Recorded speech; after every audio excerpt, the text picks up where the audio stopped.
Carl Jung's exploration of the self is a journey into understanding the parts of ourselves that we often overlook or hide, both from others and from ourselves.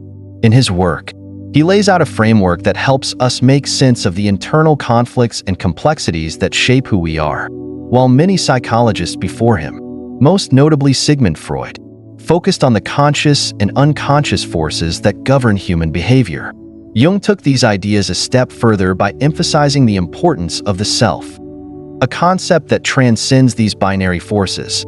He believed that the path to personal fulfillment and wholeness involves integrating all aspects of our being, the light and the dark, the conscious and unconscious, into a cohesive whole. In his words, true self-ownership isn't about rejecting parts of ourselves, but about embracing them, understanding them, and learning to live with them in a way that allows us to become more fully ourselves. At the heart of Jung's philosophy is the idea of the self as the totality of who we are. It's not just the ego, the identity we present to the world, but everything within us, including the unconscious. Jung saw the psyche as a dynamic system of interacting elements: the ego, the persona, the shadow, and the unconscious. Each of these elements plays a vital role in shaping our identity, and our ability to own ourselves, truly accept and integrate all parts of who we are, depends on how we relate to these components. The ego, in Jungian terms, is the center of our conscious awareness, the part of us that feels in control of our thoughts, actions, and decisions. It's the self we present to the world, and it plays a necessary role in navigating the practical, external world. The persona is the mask we wear, the version of ourselves that we show others, often shaped by societal expectations, family dynamics, and cultural norms. While the persona is essential for social functioning, Jung warned that over-identifying with it could lead to a superficial sense of self that doesn't truly reflect our deeper, authentic identity. But the most profound and complex aspect of Jung's philosophy is the shadow, which is often misunderstood or ignored. The shadow consists of all the aspects of ourselves that we have either consciously or unconsciously rejected. These are the traits, desires, impulses, and feelings that we deem unacceptable or undesirable, often because they contradict the image we have of ourselves or because they don't align with societal standards. The shadow is not inherently negative. It includes parts of our personality that are neither good nor bad, but are simply repressed or unacknowledged. These could be qualities like anger, jealousy, lust, or greed, but they can also be things like creativity, assertiveness, or independence, traits that we've been taught to suppress for various reasons. For instance, a person who has been socialized to be constantly nice might repress their anger, seeing it as incompatible with their identity. But this anger, left unchecked, can eventually surface in unhealthy ways, often in situations where the person feels powerless or unheard. Jung believed that our ability to own ourselves depends on our ability to confront and integrate our shadow, rather than denying or repressing these darker aspects. We need to bring them into conscious awareness. This process of integration is not about getting rid of the shadow, but about understanding it, making peace with it, and learning to live in harmony with it. It's about accepting the full spectrum of who we are, both the light and the dark, and recognizing that we are more than the sum of our parts. When we fail to acknowledge the shadow, it doesn't simply disappear. It continues to influence our thoughts, behaviors, and relationships in ways that we might not be fully aware of. The shadow is often projected onto others, meaning we might criticize or judge others for traits we refuse to recognize in ourselves. For example, if we suppress feelings of jealousy, we may become overly suspicious or critical of people who we perceive as better than us in some way. The work of integrating the shadow requires self-awareness and vulnerability. It's about recognizing the ways in which we are incomplete, imperfect, and sometimes contradictory, but it's also about embracing these contradictions, seeing them as opportunities for growth rather than as flaws to be hidden or denied. Jung famously said, "One does not become enlightened by imagining figures of light, but by making the darkness conscious." In other words, it's only by acknowledging the parts of ourselves that we've denied or repressed that we can truly become whole. This journey of self-integration can be unsettling and uncomfortable. It requires us to face the parts of ourselves that we've kept hidden, often because we fear rejection, shame, or judgment. But Jung argued that this is the only path to real freedom, the freedom to be ourselves, without the constraints of societal expectations or self-imposed limitations.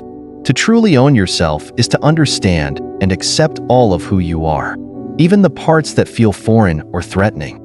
Only when we integrate the shadow can we experience the fullness of our humanity, with all its complexity, contradictions, and potential.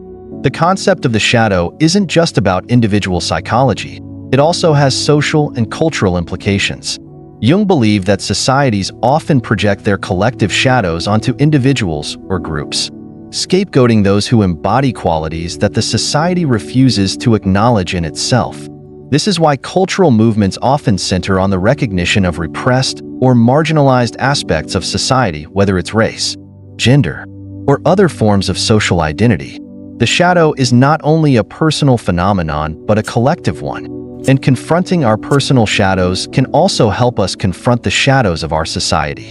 In addition to the shadow, Jung also emphasized the importance of the unconscious mind in shaping who we are. Unlike the ego, which is our conscious self, the unconscious is a vast, mysterious realm that contains memories, instincts, and archetypal patterns that we are not fully aware of. The unconscious is not something that can be easily understood or controlled, but it profoundly influences our behavior and decisions. Jung believed that in order to truly own ourselves, we must develop a relationship with the unconscious, learning to access its wisdom and insights through dreams, symbols, and introspection.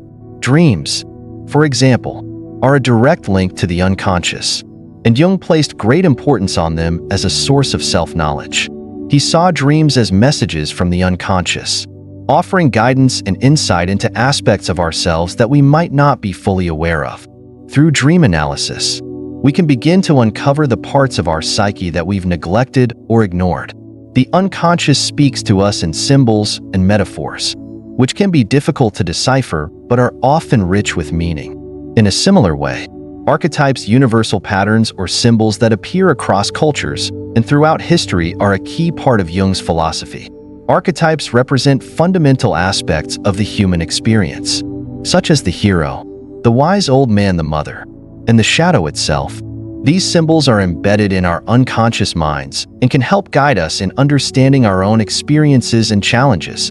Jung believed that by understanding these archetypes, we could gain deeper insight into our own psyche and become more attuned to the deeper currents of our lives. But perhaps the most important part of Jung's philosophy is the idea of individuation, the process through which we integrate all aspects of ourselves, including the unconscious, the persona, the ego, and the shadow, into a cohesive whole. Individuation is the journey towards self-realization, and it is through this process that we truly own ourselves. It's not an easy path. It requires us to confront our deepest fears, desires, and contradictions, but it is the path to becoming who we were meant to be. Through individuation, we transcend the limitations of the ego and experience a deeper connection to the self, which is the totality of our being. The journey towards self-ownership, according to Jung, is not a linear one.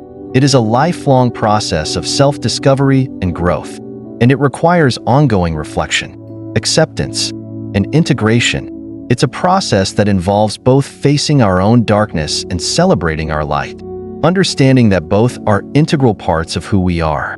By owning ourselves, by accepting and integrating all aspects of our being, we can live more authentic, meaningful lives. We can move beyond the superficial masks we wear and the societal expectations that confine us, and embrace the fullness of our humanity. Only then can we truly experience the power of self-ownership, and in doing so, unlock the potential to live in harmony with ourselves and the world around us. Carl Jung's work on the human psyche invites us into a world that is far from simple or easy to navigate. The journey toward true self-ownership begins with an exploration of the aspects of ourselves that we are often most reluctant to face, the shadow. This first step in the process is one of the most challenging, but also one of the most transformative. To truly own yourself, Jung argues that you must meet your shadow, confront what you have been hiding from yourself, and bring those hidden parts into the light. This process is essential because, as Jung famously said, one does not become enlightened by imagining figures of light, but by making the darkness conscious. In these words, Jung reveals a profound truth. True self-understanding and personal growth do not come from seeking only the parts of ourselves that we find acceptable or desirable, but from integrating the repressed and often uncomfortable aspects of our identity as well. The shadow is not merely a collection of negative traits, it encompasses all the qualities and behaviors that we suppress, avoid, or deny, including those that we consider socially unacceptable or morally wrong. Jung's concept of the shadow challenges us to see that these denied parts of ourselves are not inherently evil or harmful. They simply represent the aspects of our personality that we have relegated to the unconscious. These can include the darker aspects of human nature, such as anger, jealousy, greed, and fear, but they can also include traits that might seem positive on the surface, like excessive passion, creativity, or assertiveness that we might have learned to suppress for fear of rejection or judgment. The things we repress or deny do not disappear. They lurk in the background, silently influencing our actions, thoughts, and relationships in ways that we may not even be aware of. This repressed material is precisely what Jung calls the shadow, and the shadow itself is often revealed in our projections, the unconscious transfer of our own traits, weaknesses, or emotions onto others. Have you ever found yourself judging someone harshly for a trait you dislike in yourself? Perhaps you were irritated by someone's arrogance, only to realize that your own pride and need for recognition were the underlying causes of your frustration. Or maybe you were envious of a friend's success and felt resentment. Without realizing that deep down, you were rejecting your own desire for achievement. These moments of judgment, whether toward others or ourselves, offer a glimpse into the shadow, providing clues about the parts of our psyche that we have yet to confront. The path to self-ownership begins with this kind of reflection. It's about taking the time to examine the moments when we react with disproportionate emotion or judgment, and asking ourselves why. Why did we react so strongly to a small mistake made by a student? Why do we become so defensive when someone questions our motives? These moments of reaction are often the clearest indicators that something deeper is at play. They reveal the unconscious material we have yet to integrate, the shadow that lurks just beneath the surface of our awareness. To understand this process better, let's consider a hypothetical example of a teacher who has always been seen as kind, patient, and understanding. This teacher prides themselves on their calm demeanor. But one day, during a routine class session, something unusual happens. A student makes a small mistake, perhaps a slip-up in their assignment, or a simple misunderstanding during a lesson, and suddenly, the teacher explodes in anger.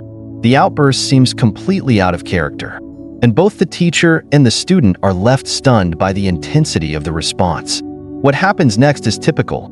The teacher may feel guilt or confusion, wondering why they lost control over such a trivial issue. However, if the teacher is willing to reflect on this moment, they may begin to recognize that their reaction wasn't simply about the student's mistake.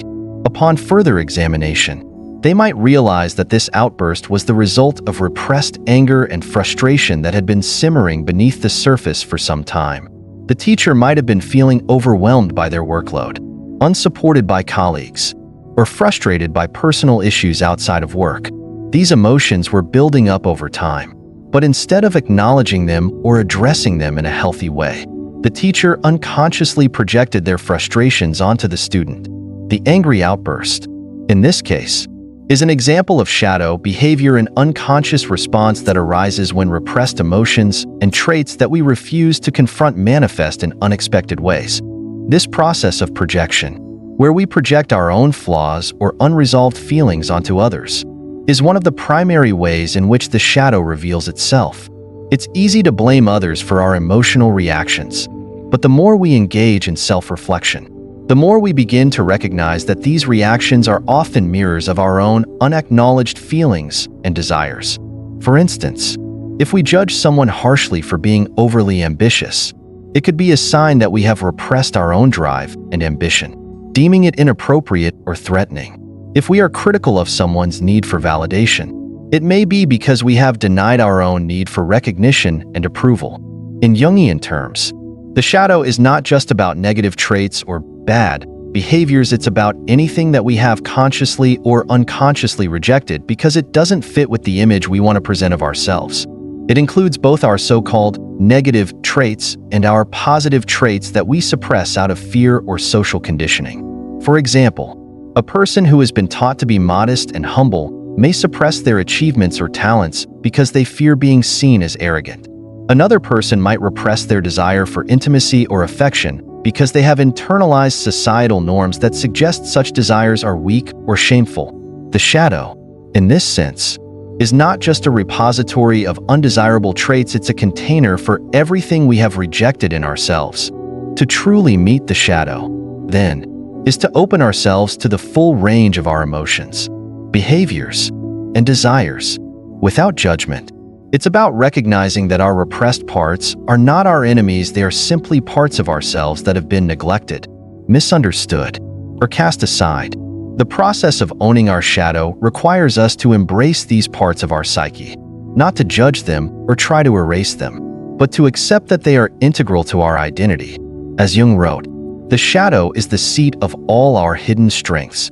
In other words, the parts of ourselves that we reject often hold the key to our greatest potential for growth and self-realization. It's only by acknowledging and integrating the shadow that we can become whole. This process of shadow work, however, is not an easy one. It requires vulnerability, honesty, and a willingness to confront uncomfortable truths about ourselves. But it is precisely through this process that we can begin to reclaim our power. When we project our shadows onto others, we relinquish control over these parts of ourselves, allowing them to dictate our behavior and our relationships without our conscious awareness. But when we take responsibility for our shadows, we stop being at the mercy of unconscious forces. We begin to understand why we react the way we do, and we start to take ownership of our emotional responses, our desires, and our choices. By meeting the shadow, we embark on a journey of self-discovery that has the potential to transform our lives. It's a journey that asks us to be honest with ourselves, to embrace the parts of our psyche that we have been avoiding, and to accept that we are complex, multifaceted beings. This process of integration is the first step towards self-ownership, and it is only through facing the darkness that we can truly experience the light of self-realization. Once we have confronted our shadows and begun the work of integrating them, we are free to step into our full potential as whole, authentic individuals, no longer bound by the unconscious forces that once controlled us. Carl Jung's philosophy of self-ownership presents an essential and transformative path to personal growth, one that requires us to journey inward, to confront the darkest and most hidden aspects of ourselves. But confronting the shadow is not enough. To fully own who we are, we must go one step further, embrace and accept our shadow. This process, Jung asserts, is pivotal in our journey of self-realization, and it is one of the most challenging yet liberating steps we can take. He famously said, "The most terrifying thing is to accept oneself completely." The terror Jung speaks of here is not the fear of our flaws themselves, but the deep, often subconscious fear of fully acknowledging and accepting everything that makes us who we are, including the traits we have long deemed unacceptable or undesirable. Self-acceptance, in Jung's view, is crucial for true personal growth. It requires us to move beyond the dualities of good and bad, right and wrong, and instead see ourselves as complex beings that embody both light and dark. Jung is not suggesting that we should simply resign ourselves to bad behavior, nor is he promoting the idea of self-indulgence or self-destruction. Instead, accepting the shadow means recognizing that all parts of ourselves, no matter how uncomfortable or contradictory, are part of our identity. It means taking ownership of our flaws, our vulnerabilities, and the parts of ourselves we may have been taught to reject or hide. The truth is that when we can truly accept ourselves, flaws and all, we open the door to authentic personal transformation. This acceptance is not about giving up on self-improvement or becoming complacent. It's about shifting our perspective, about realizing that our flaws don't define us, they are merely aspects of our whole being. For example, if you've always been insecure about your voice, it's easy to hide behind silence or overcompensate by speaking excessively in an attempt to cover up the insecurity. We might think that by doing this, we can avoid judgment or rejection. However, true acceptance comes when we stop trying to change or hide these parts of ourselves and instead embrace them. By acknowledging that your voice, with all its imperfections, is a part of who you are, you free yourself from the fear of judgment. You realize that it is not the flaw itself that matters, but how you relate to it. By accepting it, you take the power back from the insecurity and start to use your voice confidently, not as a mask or a defense, but as an authentic expression of yourself. To understand this concept further, let's look at the example of an overly generous friend. Imagine someone who, as a child, was taught that sharing is a virtue. This person's parents frequently took their belongings without asking, often leaving them with a feeling of powerlessness and a deep-seated fear of losing their possessions. As an adult, this person might become excessively generous, always giving things away to others, constantly offering to help, and often neglecting their own needs. On the surface, this may appear to be a virtuous trait after all. Generosity is generally seen as a positive quality. However, this generosity may be driven by an unconscious fear of being selfish or a fear of being abandoned, which stems from their childhood experiences. In this case, the person's actions are motivated not by genuine altruism, but by a desire to compensate for an inner insecurity. The key to true generosity lies in balance. The overly generous person might resent their own behavior because they are giving more than they are comfortable with, constantly feeling that they are sacrificing their own needs. They might even feel resentment toward others for taking too much, all the while unable to express their own desire to keep things for themselves. This dynamic illustrates the conflict between the conscious desire to be generous and the unconscious fear of being selfish. The person's shadow in this case might include the hidden fear of greed or possessiveness, which they have been taught to reject. By acknowledging this shadow, they can begin to accept that it is perfectly okay to want to keep certain things for themselves, to have boundaries, and to take care of their own needs. True generosity, after all, comes from a place of balance when we give from a place of abundance, not from a place of fear or self-sacrifice. The process of accepting our shadow is crucial because it allows us to reclaim these hidden parts of ourselves, which in turn helps us to grow in more authentic ways. When we continually suppress parts of ourselves, whether it's a desire for control, a fear of inadequacy, or a need for validation, we create internal conflict that manifests as emotional stress, anxiety, or even self-sabotage. By accepting the shadow, we stop denying these parts and start integrating them into our lives in a healthy and balanced way. This doesn't mean that we act on every impulse or give in to every desire that arises, but rather that we accept these desires as part of our human experience. We no longer feel shame or guilt for having them, but instead, we learn how to manage them with awareness and intentionality. The challenge of accepting the shadow often lies in the fact that it requires us to confront the parts of ourselves that we've been conditioned to avoid or reject. For many of us, certain traits are viewed as bad or socially unacceptable, and we internalize these judgments, convincing ourselves that they are not a part of who we should be. For example, we might believe that feeling anger or frustration makes us bad people, or that being selfish is morally wrong. As a result, we suppress these emotions, attempting to be good by avoiding them. But this suppression only creates a pressure cooker effect, where these emotions build up and can eventually explode in unhealthy ways. When we begin to accept these emotions and traits as part of our human experience, we take the power away from them. Rather than being at the mercy of our repressed feelings, we learn to express them in healthy, constructive ways.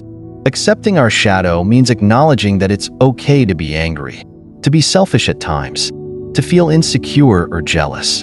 These emotions don't make us bad people. They make us human. The key is not to act on these emotions impulsively, but to become aware of them, understand their roots, and choose how we want to express them. By accepting the shadow, we also gain a deeper understanding of others.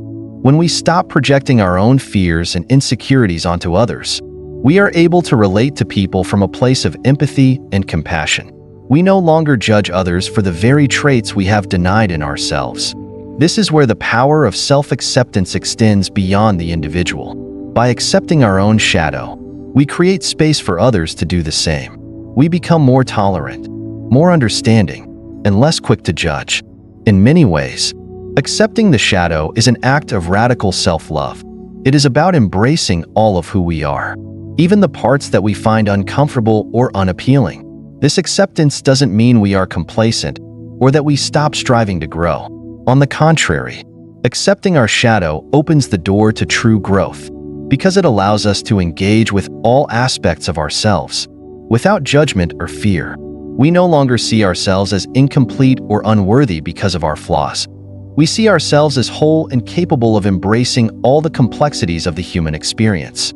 Ultimately, the process of accepting the shadow is about reclaiming our full identity. It's about recognizing that we are not defined by any single trait or behavior, but by the totality of our being. By accepting our flaws, our fears, and our contradictions, we become more authentic and more at peace with who we are. And it is through this acceptance that we begin to live more fully, to create more meaningful relationships, and to step into our true potential as individuals. As we continue this journey of self-ownership, the next step will be to integrate these accepted aspects into our daily lives, transforming them from sources of shame or fear into sources of strength and creativity.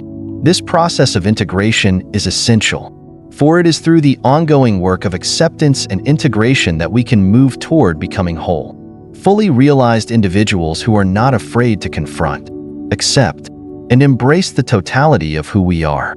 Carl Jung's profound exploration of the self invites us on a journey to not only confront and accept our shadow, but to fully integrate it into our conscious lives. The process of integrating the shadow is perhaps the most challenging and transformative aspect of personal growth, for it asks us to harmonize our light and dark sides, creating a balanced whole. Jung, in his seminal work on psychology, remarked that if a person wishes to be healed, they must find a way for their conscious personality and their shadow to coexist. Integration, then, is the final stage of owning yourself. It's the moment when you stop seeing the shadow as something separate from who you are, and instead, you allow it to become a source of growth and strength. When we talk about integration, we are not talking about erasing or rejecting the parts of ourselves that we have long denied. We're not saying that we can magically transform our flaws into virtues. Instead, integration means understanding and channeling the energy of the shadow into positive, constructive ways. It's about using the very traits we once feared or rejected to fuel transformation in our lives. Integration requires us to break down the barriers between the conscious and unconscious mind and create a harmonious relationship between them. Instead of seeing the shadow as an enemy to be suppressed, we begin to understand it as a crucial part of our psyche that holds valuable lessons. At the heart of integration is the ability to see our flaws not as failures, but as opportunities for growth. For instance, if you've acknowledged that greed has been a driving force in your life, the goal is not simply to stop being greedy or to ignore that part of yourself. To integrate the shadow of greed, you must first understand it. Where does it come from? Why is it there? What does it represent? Greed, in its purest form, is often a response to fear of scarcity, fear of losing what we have, or fear of not being enough. Once you understand the root of your greed, you can learn to channel that energy in healthier ways. Instead of hoarding wealth or resources out of fear, you can use that same energy to make wise decisions, to preserve what is important to you, and to practice balanced generosity. The integration of your shadow doesn't mean erasing the desire for more. It means transforming it into something useful, into a force that works in service of your greater good. Integration is not a one-time event. It is an ongoing process of becoming more aware of your unconscious impulses and learning how to direct them in constructive ways. It's about creating a dialogue between the conscious self, the version of you that is aware, intentional, and reflective, and the unconscious aspects of yourself, which often operate on autopilot, driven by deep-seated fears, desires, and unresolved conflicts. By integrating the shadow, you learn to recognize these unconscious patterns as they arise, and you make a conscious choice about how to respond. Instead of being hijacked by the shadow, you use it to enhance your life, to inform your decisions, and to better understand your deeper motivations. To illustrate the process of integration, let's take the example of a fearful entrepreneur. Imagine a person who has an intense drive to succeed, yet beneath the surface, they are paralyzed by fear. This fear has been repressed for so long that it motivates their actions in ways they are unaware of. Perhaps they were raised in an environment where vulnerability was not allowed, where any sign of weakness was met with judgment or rejection. As a result, they have grown up pushing themselves relentlessly, driven by the belief that they must succeed at all costs to avoid being seen as weak. This fear manifests as impulsive behavior, taking risks without fully thinking them through, all in an attempt to prove their worth and avoid feeling vulnerable. For this entrepreneur, the process of shadow integration involves confronting that fear head-on.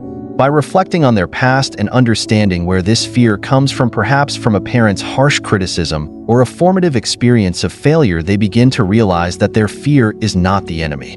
It's a part of them, and it's been guiding their decisions for years, often in ways that have led to unhealthy patterns of behavior.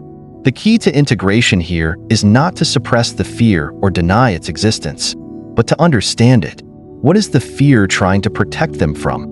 What would happen if they allowed themselves to feel vulnerable, to embrace the possibility of failure, and to take calculated risks without the constant pressure to prove themselves? Through this process of integration, the entrepreneur begins to transform their fear into something more constructive. They start to take measured risks, carefully weighing the potential outcomes rather than acting impulsively. They also learn to balance their drive with a sense of self-compassion, understanding that vulnerability does not equate to weakness. This shift in perspective allows them to approach their business ventures with greater clarity and confidence.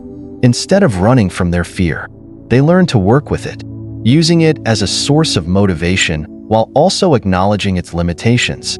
The result is a more grounded, conscious entrepreneur who is able to make decisions with wisdom and a deeper understanding of their own motivations. Integration, in essence, is about turning your shadow into a source of power. When we deny the shadow, it remains a force of chaos, lurking in the background, controlling our actions in ways we cannot fully understand. But when we accept and integrate the shadow, it becomes a source of strength, something that we can harness to fuel personal transformation and growth. The shadow, with all its contradictions and complexities, holds deep insights into who we are and why we act the way we do. By integrating the shadow, we stop being controlled by unconscious patterns, and we start to make conscious choices that align with our highest values. The process of integration also involves developing a deeper sense of self-awareness. When we begin to examine our shadows, we gain insight into our unconscious beliefs and patterns. We start to see how these unconscious forces influence our decisions, relationships, and behavior. By integrating the shadow, we become more conscious of our motivations, which allows us to make choices that are more in line with our true selves. This increased self-awareness also helps us to develop greater empathy for others. As we learn to accept and integrate our own shadows, we become more accepting of the shadows in others. We begin to see that everyone carries their own inner darkness, and we stop judging others for the very traits we have denied in ourselves. Instead of reacting to others with fear or judgment, we respond with compassion and understanding.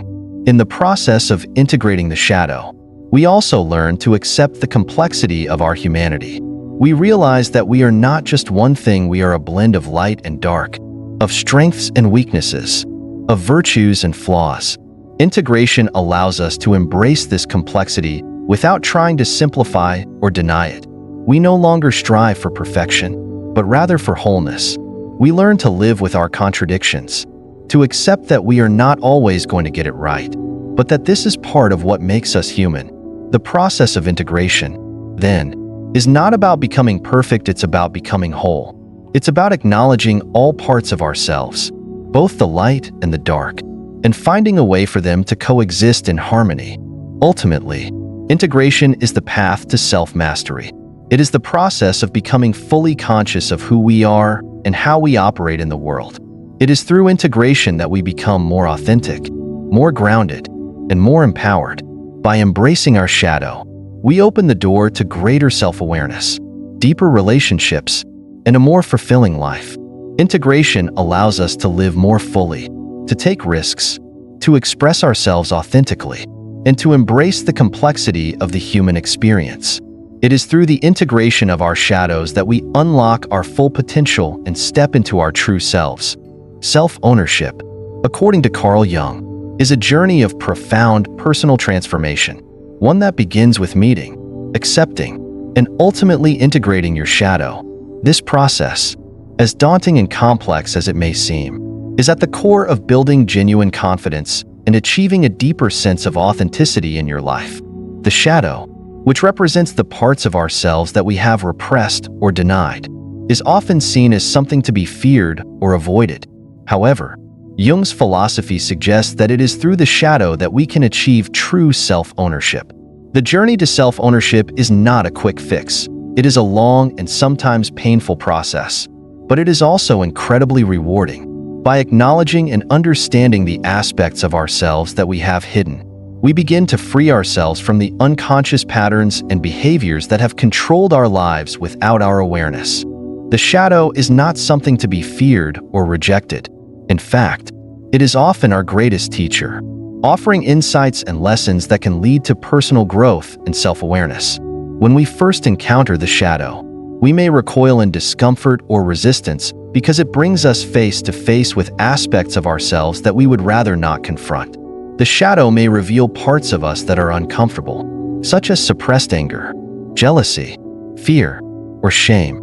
These emotions or behaviors are often deemed unacceptable by societal standards, leading us to bury them deep within our unconscious minds. However, the more we try to suppress these aspects of ourselves, the more power they hold over us. The shadow, in this sense, is like a hidden force within our psyche, influencing our actions, thoughts, and decisions in ways we may not fully understand. To begin the process of self-ownership, Jung suggests that we must first meet our shadow. This involves a willingness to face the aspects of ourselves that we have denied or hidden. For example, if you have always been taught that showing anger is wrong, you might suppress any feelings of rage, convincing yourself that you are a calm and peaceful person. However, this repression creates an inner tension, as the emotion of anger does not simply disappear. It manifests in other ways, perhaps through passive-aggressive behavior, irritability, or feelings of resentment. Meeting your shadow means acknowledging that these feelings are part of you and that they have a valid place in your emotional landscape. By recognizing and accepting the anger within you, you can start to understand why it exists and what it might be trying to tell you about your needs or boundaries. Once you have met your shadow, the next step is acceptance.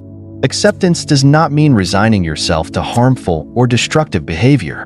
Instead, it involves recognizing that these darker aspects of yourself are part of your whole being. The key is to stop judging yourself for having these traits and to understand that they do not define your entire identity.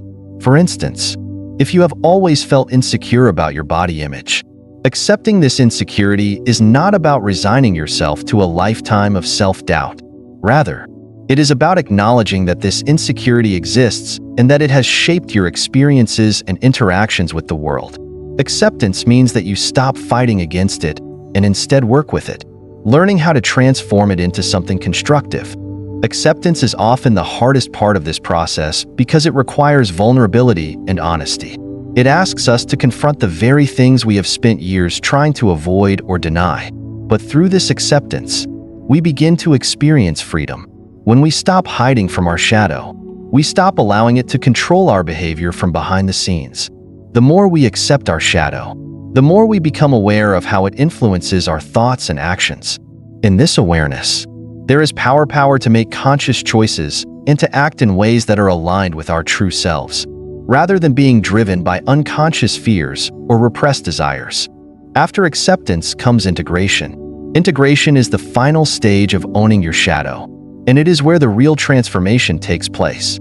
Integration means bringing the unconscious elements of your shadow into conscious awareness and learning how to live with them in harmony. It is the process of harmonizing the parts of yourself that you once rejected, allowing them to work with the more conscious aspects of your personality, rather than trying to eliminate the traits you dislike or fear. Integration involves understanding how to use these traits in constructive ways. For example, if you have always been overly self-critical, the goal of integration is not to stop being critical altogether, but to understand why you are critical and how you can use that critical energy to improve yourself in a healthy, balanced way. It is about learning how to channel these traits into positive behaviors and choices. The process of integration also involves creating a relationship between the different parts of your personality, the conscious and the unconscious, the light and the dark. When these parts work in harmony, you achieve a sense of wholeness and balance. Integration is not about perfection. It's about accepting that you are a complex, multifaceted human being with both strengths and weaknesses. It's about recognizing that the light and the dark within you are not opposing forces, but complementary ones. In fact, it is through the integration of your shadow that you become more whole, more authentic, and more empowered. You no longer feel fragmented or at war with yourself. Instead, you learn to embrace the fullness of your being. Through the process of meeting, accepting, and integrating your shadow, you begin to take ownership of your life. This is what Jung meant by self-ownership, the ability to live authentically, guided by self-awareness and inner wisdom, rather than being driven by unconscious impulses and external influences.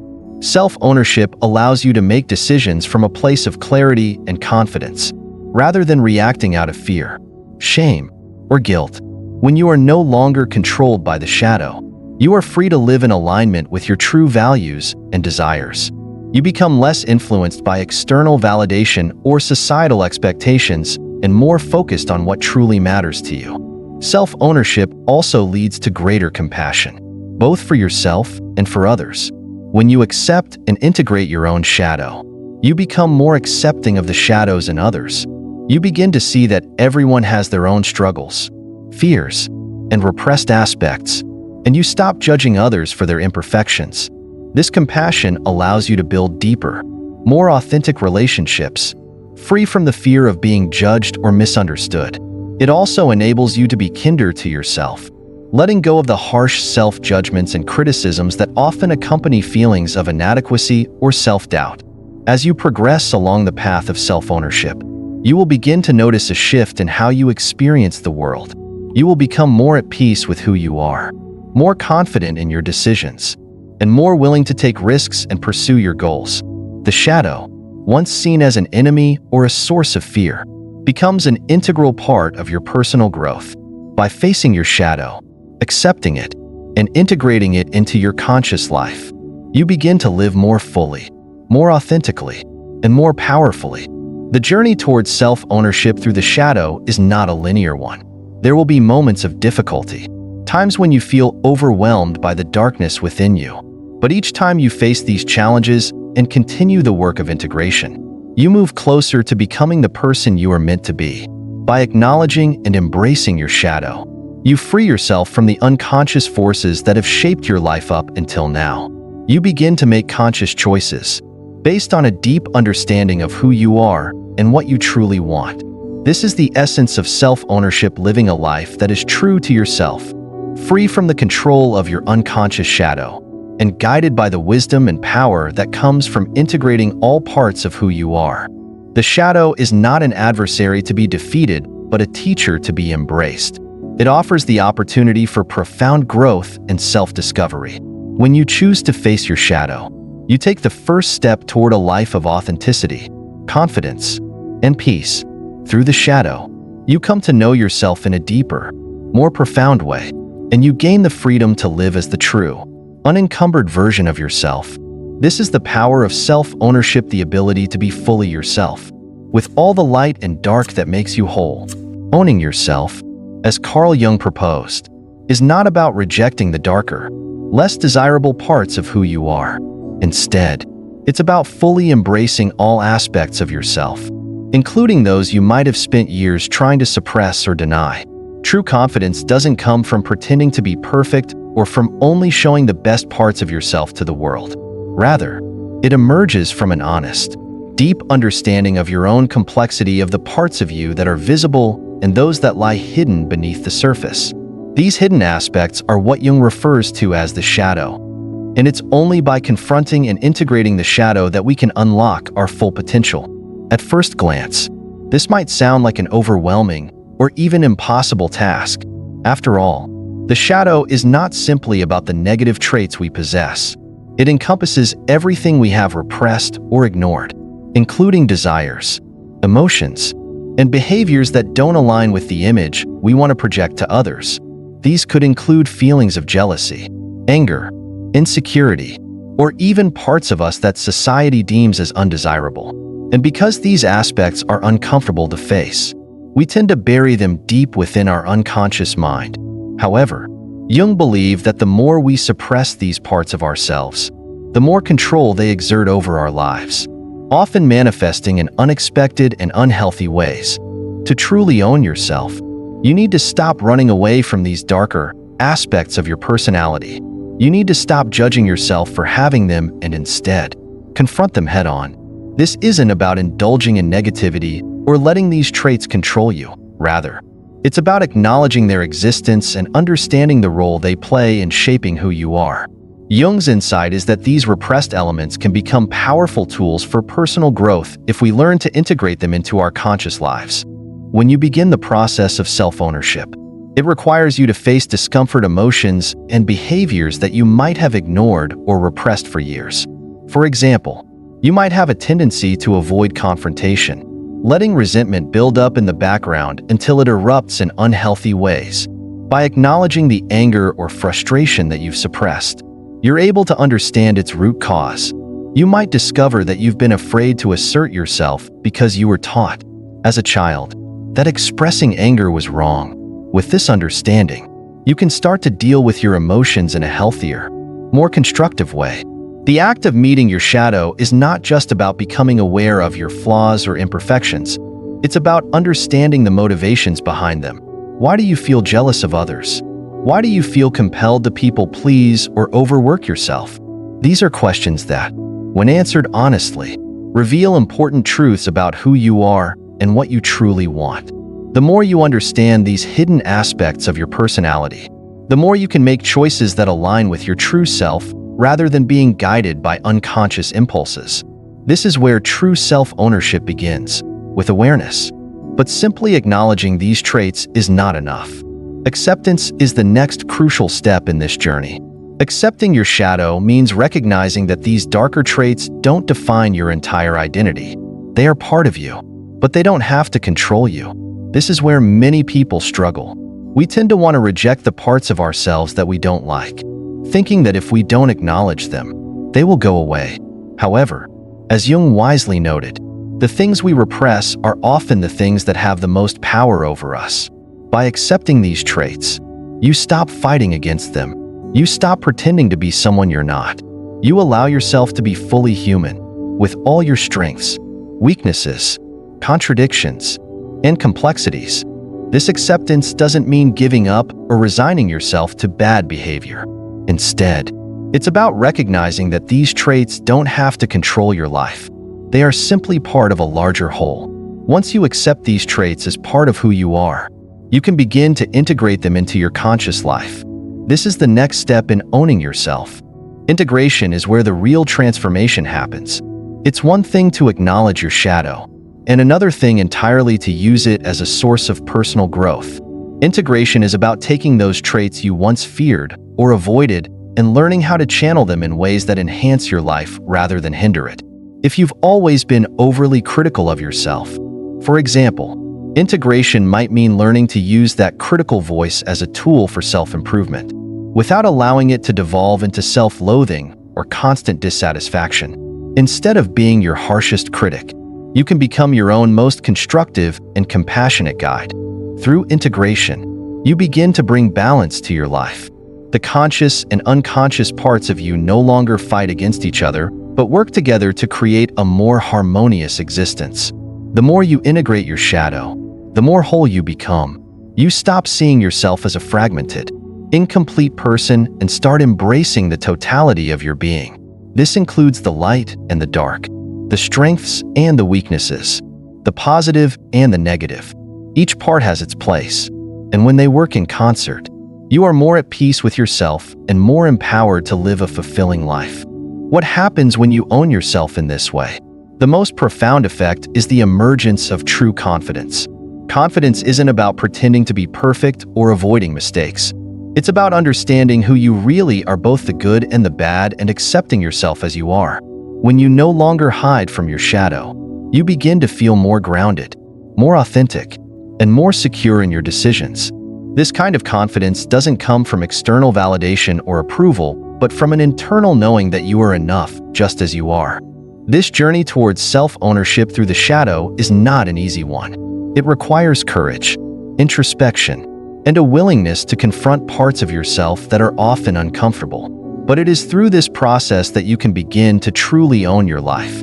You can stop living in reaction to external pressures or unconscious impulses and start making conscious choices based on a deeper understanding of who you are.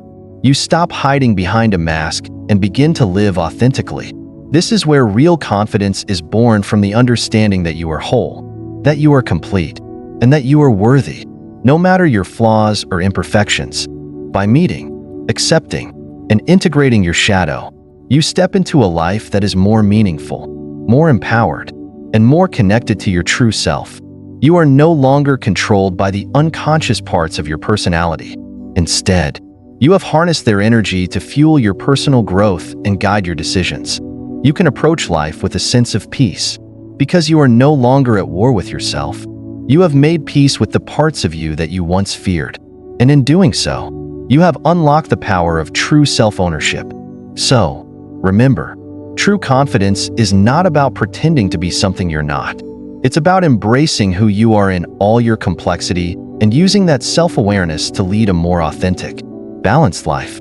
The path to true confidence is through the shadow, by confronting the darkness within and integrating it into your conscious life. You can unlock your full potential and live with a sense of inner peace. If you found this video helpful, I encourage you to like, share, and subscribe to my channel. I'd love to hear your thoughts on this journey of self-ownership, so please feel free to leave a comment below. Let's continue this conversation and explore how we can all take ownership of our lives and live more authentically. Thanks for watching.